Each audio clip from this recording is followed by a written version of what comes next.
All right. This is going to be more of a, I feel like this is going to be more of a rant than anything else. I'm going to be in the weeds. I'm going to be all over the place. Okay. I'm just warning you now. So, for those who don't know me, maybe this is the first video you've watched of me. Armand Rosamilia. I have been a full time author for 15 years, and I got my first short story published in 1988. So, yes, I'm very old. I've also been writing for a long, long time. So the other day on my YouTube live, I go to YouTube live, and I had said something about just, you just kind of throw a sentence out there. And I said, like, as a writer, I'm like, maybe I'll get a real job. That kind of statement. People say stuff like that. And somebody kind of took me to task on it. Was like, well, why don't you talk about that? Like, why don't you think writing is a real job? And I thought, writing is a real job, but people don't think that. There's a person that my wife, I'm not even going to say who it is. Basically, it's somebody that is a cop that we know, and they were like, oh, they were over one time, and they were like, oh yeah, when I retire from being a cop, I'm gonna write a book. And so I said, "Oh, that's cool. Hey, when I retire from writing, I'm going to become a cop." And he looked at me all weird. I said, "Well, what you're saying is my job is easy, but your job is not," which isn't the case. Everybody supposedly can write a book, but not everybody writes a book. Everybody can supposedly make a living out of writing books. Not many people are making a living doing this, a legitimate living doing this. So, like that's the annoying comments I get. I was with somebody for many years, and they looked at my writing as if I was wasting my time, that I needed to go out and get a job. You're a retail manager. Stay in retail management and make crappy money and work 80 hours a week and hate every customer and every person you work with, and that's your life. That's what you have to do for your life. And I didn't want to do that. I wanted to be creative. I wanted to do this for a living. And so for me, it is a real job. Writing is a real job. This is literally what I do. And my wife, she understands that. She's supportive. She helps me. She never calls this my hobby. She never, even months I'm making hardly any money that's coming in to contribute. She understands this is the dream. I'm living my dream.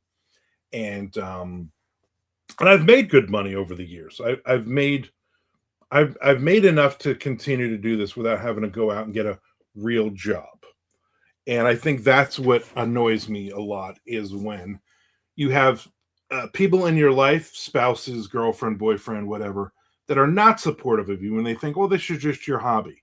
And now, listen, if you're a writer and this is a hobby for you, this is just something creative to get off my chest. This is just something I like to write stories. I like to write books, but I have no delusion that I'm going to become the next Stephen King or the next James Patterson or whatever. And you're just doing it because you enjoy doing it. Kudos to you. I wish I had that attitude, because then I wouldn't have the anxiety and the stress and everything every day, waking up and going, I have to make money. I have to make money so that I don't have to go out and get another job, a real job. And I think that's what it is. When I first started dating my wife, for instance, her father he was a big dude, 6'5", and did drywall. He was a minister, so he did a lot of stuff with his hands. He did a lot of carrying drywall up a ladder, building houses and stuff.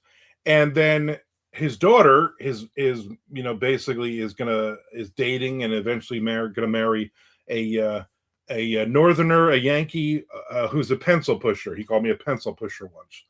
Basically, he didn't understand that you're a big guy. I should be out there digging ditches or something. I don't know. But in time, just talking to him, and he realized, wow, this is a skill. Like, you have a definite skill that not everybody possesses. The way you can just create stories just out of thin air and finish book after book after book. And he was amazed by it, which I thought was pretty cool. But there is that mentality, whether you're a writer or you're a musician or anything in the entertainment creative field, people look and they go, well, that's not really working. I mean, you're sitting down at your desk all day. Is that really working? And I say, you know what? People sit in cubicles every day and all they do is just sit there and type. They do the same thing, except they're not doing anything creative. They're just punching in numbers. They're doing accounting. They're doing spreadsheets. They're doing other things. So for me, it is enjoyable. There's a lot of stress doing this. Each day you're like, I don't know what I'm gonna write, what I'm working on, if this is worth my time, this is gonna make any money or anything. It's a crapshoot. This is no, hey, I clock in at 9 a.m. and I leave at 5 p.m. and I make X number of dollars an hour, and at the end of the 2 weeks or whatever, here's my paycheck. There's none of that. And not everybody is built to live like this. Okay. I'm very lucky because I have a wife who has a phenomenal career. She's been in her job almost 20 years, not even in her field, but she's been in her actual job, the same job, for almost 20 years. So most years her bonus is way more than I'm making in a year, but we make it work. And again, she's very supportive, and I'm doing this, and it's one of those, someday this is going to work. Someday this is going to hit. Someday I'm going to be making a ton of money. The money is not the only reason, but I would be lying if I said that the money wasn't a good motivation to do stuff. And when I do get a couple of good days in a row where I'm selling books, I think, is this the turning point? Is this where I'm going to get to that next level that's going to rise? And again, I'm very blessed. I make a lot more money than most writers that mid-list writer level is making. And I'm not bragging a little bit. I'm just saying that I am able to live comfortably. We go on trips. I'm able to buy stuff. I got all this crap behind me. I mean, I'm able to do this for a living. And that's, since I was 12 years old, this is what I want to do. So is writing a real job? If that's what you wanted to do, but you have to also sit down and write. Writing, I know a lot of people, and some of my friends who are going to watch this video are going to know exactly who I'm talking about. They love to say that they're writers. They love to talk about being writers, but they're not putting their butt in the chair and actually writing. I think that's a problem as well. Okay, you have to actually do the job, because I don't see anybody going like, yeah, I mean, I'm not actually working as a cop, but I like saying I'm a cop. You can't do that. Like, oh, you know what? I'm a musician. I mean, I can't play guitar, or I can play guitar, but I haven't picked up a guitar in 6 months. I'm not in a band. I'm not doing anything with it, but I'm a guitar player. It doesn't make any sense. So if you are a writer, live it, love it, do it. I get a day where I'll take a day off here and there, but I know the ideas are churning in my head. I know I'm looking to sit back down in this chair and get something written, because I love doing it, and I love the fact that I can get paid doing what I love. Not many people are in a dream job. Not many people are in the thing that they've wanted to do for the last 45 years, And so for me, this is awesome.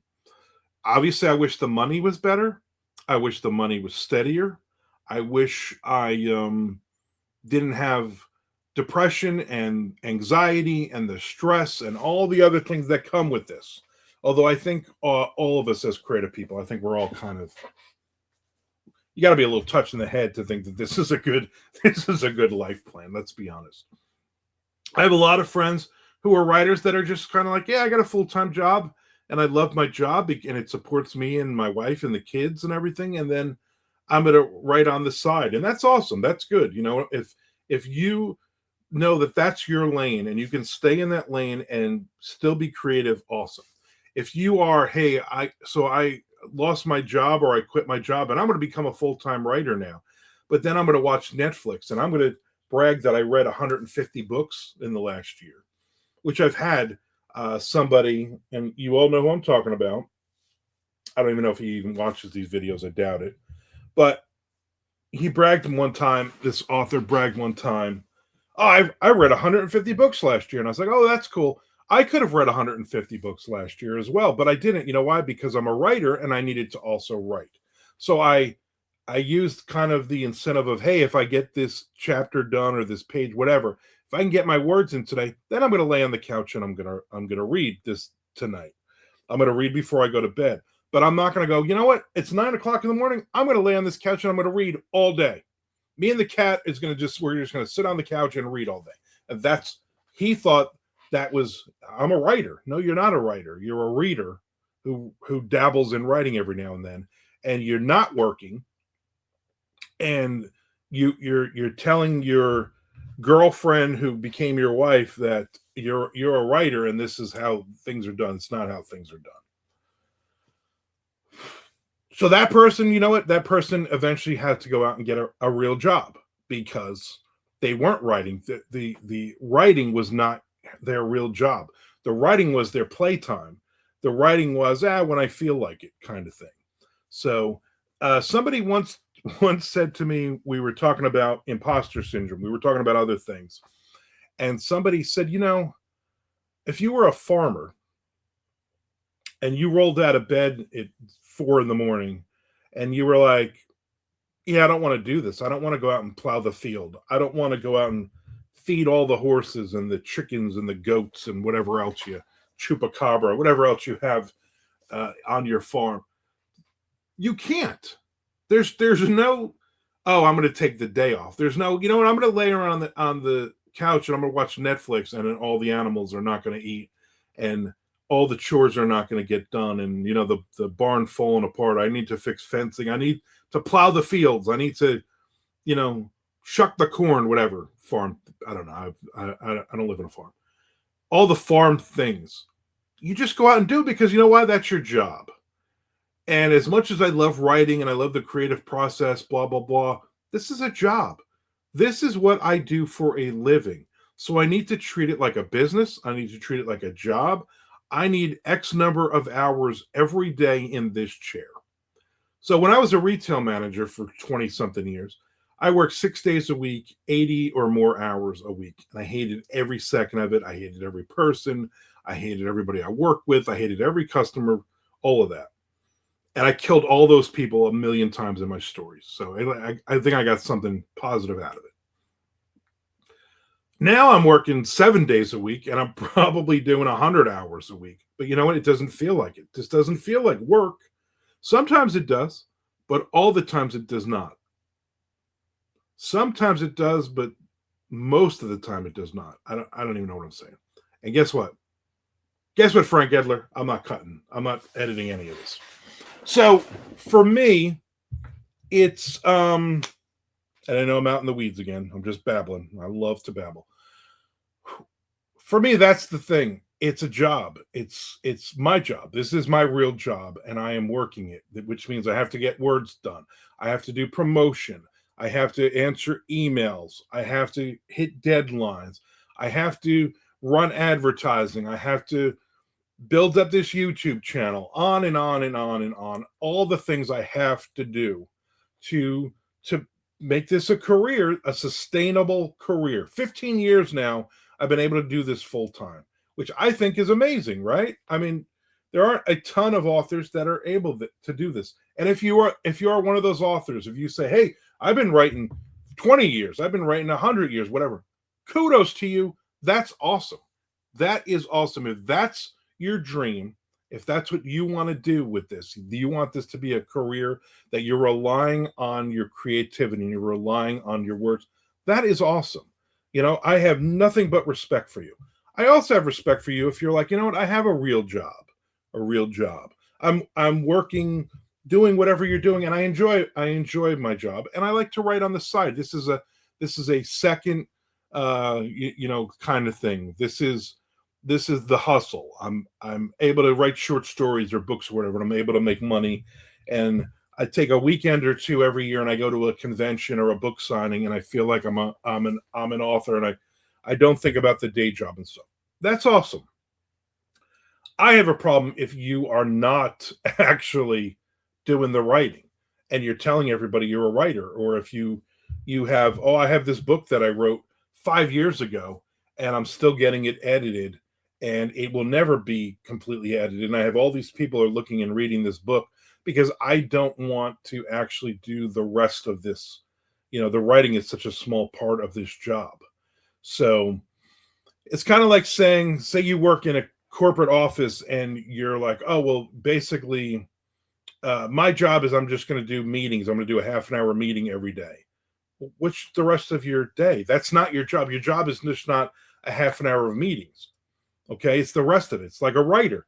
Your job is not that half an hour a day. You're actually sitting down at the computer and typing away. It's the rest of it as well. It's all of the promotion. It's all of the other things that go along, the editing, the finding beta readers, on and on and on and on. So, in closing, let me know how your experience is. Let me know if you consider writing a real job or not. I like using the quotation things.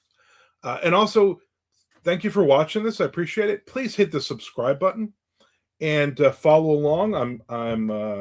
We're getting closer and closer to being monetized, which is another part of this real job of writing. So thank you for your support. I really greatly appreciate all of it. Let me know if you have any other ideas for any of these types of writing videos. I try to publish one every Wednesday and every Sunday.